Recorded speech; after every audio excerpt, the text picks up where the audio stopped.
Okay, today we are working on the LG model refrigerator LMXC23796S. Coming off of making another video for replacing these door sensors and stuff. I'm going to show people real quick how to change the water filter on one of these LG refrigerators. It's got the, I believe these are the French doors with the ice built in there. All you got to do is grab this door right here, open it up, this bottom shelf right here, straight up, just like that. Here's your water filter. Just pull it out a little bit. It stops on its own right there, and then you're going to turn it about 90 degrees, and it comes right out. Okay, we've taken the replacement filter right here. That's the guy. And we're gonna go ahead and put him in.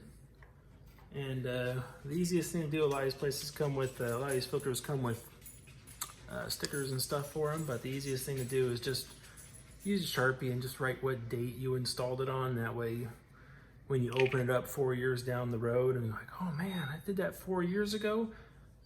But you probably shouldn't run more than about 3 to 6 months, depending on your water quality and how often you use water from the machine.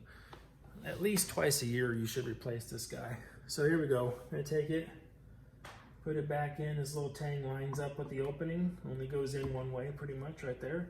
Just gonna push and turn. And that's it. Close it down. There'll be a little tiny bit of water that leaks out of there, nothing major. And then put this drawer right back on. Now the key thing, this is the harder part. Once it's back closed, you need to run water through it. Hold the water cup close because it's going to spurt air through it. Like that. But anyways, when you get water out of there, it's going to be this dark color because some of the carbon's coming out with it.